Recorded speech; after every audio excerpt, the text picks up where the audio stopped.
And there is a war on free speech going on right now. And I'm going to demonstrate it quite clearly. I think the main strength we have as people who want to be able to communicate freely, to listen to whoever we choose, to make up our own mind, and to have the conversations that we think are important, as opposed to those that the unelected bureaucrats, the people in power, the large mega corporations think that we should be having instead. The main strength we have is that we can simply invalidate anything they invest into by just not complying. Whenever they take over a platform and change the rules in order to make it censored, we simply stop using that platform. We simply move somewhere else. And we make that investment completely worthless. And if we keep doing it, and if we adapt more and more rapidly, we will make the efforts vain. This is an article from The Verge. Telegram changes its tone on moderating private chats after CEO's arrest. Ah yes, no force at all, right? Telegram has quietly removed language from its FAQ page saying private chats were protected and that we do not process any requests related to them. The change comes nearly 2 weeks after its CEO, Pavel Durov, was arrested in France for allegedly allowing a criminal activity to go on undeterred on the messaging app. Obviously not. You would have been able to point out, okay, this guy allowed child unpleasant adult things. I have to be very censored here on YouTube. Or he allowed recruitment for criminals or terrorists or anything of the sort. He didn't do any of that. What he did do is allow people to have conversations, including things that are usually censored on YouTube, things that are called hate speech, opinions that the people in power do not like. For example, talking about the jab in a way that the people in power didn't like. It still is very questionable whether you'll be punished or not. You notice that I'm being very careful here. Telegram essentially allowed people to express their opinions on issues that the establishment is very keen to not have a discussion on, or if there is one, to only confine it to the one viewpoint it champions. It allowed them to have these discussions freely. And that's the sin of its founder now. That's why he was arrested. And if they truly are changing their tune on this, they will lose their user base. It's the only reason anyone was on any of these platforms like Telegram, Gab, the green website that I probably shouldn't name because I might get less priority on YouTube. The only reason to be on any of those instead of YouTube, which is already established, has a good UI, and has all the people using it already, is simply in order to be able to say what you mean without having to dance around the issues or to express viewpoints that are outright banned and not allowed at all. And the moment anybody betrays that promise, though I don't blame you if you are being arrested for it, mind, but the moment you betray that, you simply lose all relevance. Essentially, it says here that private chats are still private, although you could always report a new incoming chat to moderators by using block/report. Anyone can check Telegram's open source code and see there were no changes. There might not be changes now, but there could be in the future, and also, even if there's no change to the code, you might now process requests to inform the people in government, let's say, of people that were committing hate speech. We see that in the UK right now, people are sent to jail for it. If you have a private chat and one of the people in that chat is reporting another for hate speech, that person might go to jail now, where before he would have been protected by your rules. So this is definitely a change, and a change for the worse. It says here that Durov issued his first public statement since his arrest, promising to moderate content more on the platform, a noticeable change in tone after the company initially said he had nothing to hide. Telegram's abrupt increase in user count to 950 million caused growing pains that made it easier for criminals to abuse our platform, he wrote. That's why I made it my personal goal to ensure we significantly improve things in this regard. We have already started that process internally, and I will share more details on our progress with you very soon. Well, I think this is very ominous. Significantly improve things in the way you moderate people's speech is nothing that I want to hear. Listen, there were lots of people who disagreed with me here in Israel when I was against the law in the United States they tried to make, where basically saying anything critical of Israel, our government, and just in general would be illegal. They even said that it would be basically illegal to quote from the Bible about how Jews killed Jesus. I think that's awful. What do you think would happen if you tried to tell people here in Israel that in order to protect Christians, we have to censor the Bible? Sorry, the quotes are from the New Testament, obviously. There's nothing in the Bible about Jews killing Jesus, the New Testament, sorry. Anyway, if you try to tell people here that, they would hate Christians, right? They would obviously consider them to be, how to put it, impugning on our rights. And the Christians that are being censored would feel the same way. Also, since when is it hateful of Jews to be critical of our government?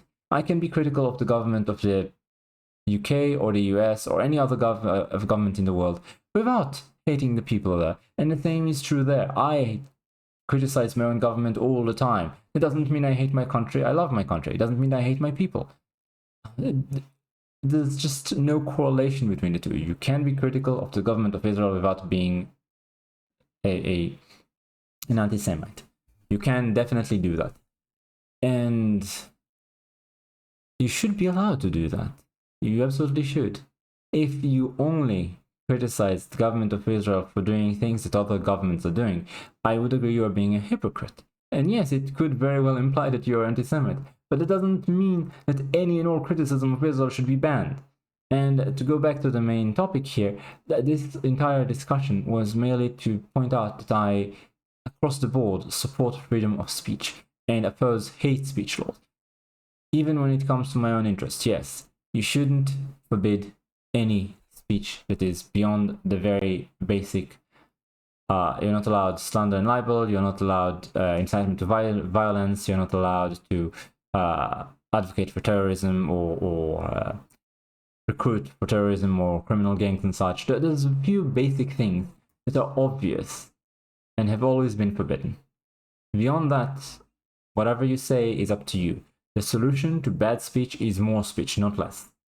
Sunlight is the best disinfectant. If people are essentially lying, providing misinformation, or trying to agitate against a certain group without outright calling for violence, the best solution is for people who know the truth to argue with them, prove them wrong, and sway public opinion in our favor. This is what we should be doing. If we truly believe that our cause is just, and I do, then we have nothing to fear from an open discussion. Now, this is only one threat to freedom of speech right now. We have here, top Brazil court upholds ban of masks X. This is a saga that has been going on for a bit now. And basically, they are saying Elon Musk should have banned dissidents in Brazil that are in parliament or political opponents essentially of the current regime. And because he refused to not only ban them, but also give no response when asked why, basically secretly ban them on behalf of the government, because he refused to do so, they suspended X. And not only that, they've done far, far worse. Here from Zero Hedge, we can tell that Supreme Court Judge Alexander de Moraes punished X for not complying with, quote, his illegal orders to censor his political opponents, according to the post from X's Global Government Affairs account. So, meanwhile, Musk says that SpaceX is going to continue to provide Starlink in Brazil to schools and hospitals for free. He says many remote schools and hospitals depend on SpaceX's Starlink. SpaceX will provide internet service to users in Brazil for free until this matter is resolved, as we cannot receive payment but don't want to cut anyone off. So the judge essentially froze all the accounts for pretty much all of Elon Musk's companies, as far as I can tell, and they are still providing this service for free. One day after Brazilian Supreme Court Judge Alexander de Moraes threatened to suspend social media platform X unless Elon Musk appoints a new legal representative in 24 hours, the judge, dubbed Brazil's Darth Vader by Musk, issued a subpoena against the company. Today, he blocked the financial accounts of Musk's own Starlink holdings due to the absence of an attorney. Why is there an absence of an attorney? Well, it's because he threatened the person who was in charge at the time, and that person resigned. It says here that Alexander de Moraes said that another company under Musk in the country, Starlink Holdings, responsible for the sale of satellite internet services, also had the finances blocked. All Starlink managers in Brazil received notifications and were subpoenaed to answer for the values due to the Brazilian justice by the network X. Essentially, they're saying that they want to punish financially X, and because they don't have a way to do so directly, they're going after other companies and their representatives that belong to Elon Musk. Now, essentially, it says here that while X initially said that they would comply, blocking certain popular accounts in Brazil, Musk said an hour later, after the release of the Twitter Files Brazil, that they would not, noting that as a result we will probably lose all revenue in Brazil and have to shut down our offices there. So this is a blatant attack on free speech. And if we allow this to happen in one country, soon governments all across the world would follow. Basically, they said that they would have complied if it was legal in Brazil for the government to order the secret censoring of political opponents, but it's not, so they will not comply with illegal orders from this judge. The judge also banned people from accessing Twitter through a VPN, bypassing essentially the court order. He basically levied, I think, a fine of 9,000 or so US dollars, the equivalent of, and that's basically a year's worth of the average salary, was it? Something of the sort. I think that's what I read. Can't remember where right now. But anyway, the main point here is that this is a theme. It's been going on for a while now. We know from the Twitter files that were released after Elon Musk bought the company that there were many instances of the government. And it wasn't just the Democratic Party in the US, it was also the Republican Party, the Uniparty, if you will, the rhinos and dinos. Republicans in name only and Democrats in name only. The people who serve the establishment and large international corporations are all for censoring what you have to say and what you can see and hear, because these things don't serve their interests. They can more easily consolidate power and amass fortune if you only listen to them.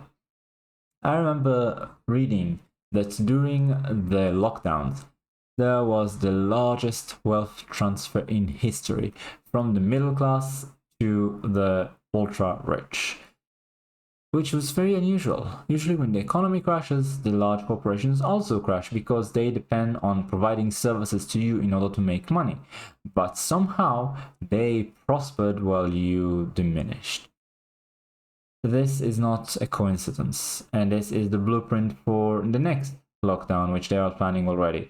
Maybe I'll make a video about how they're trying to make a big deal out of mpox, and I believe it was some sort of avian flu. They are already pre-planning their summit where they'll declare it before they even have the data.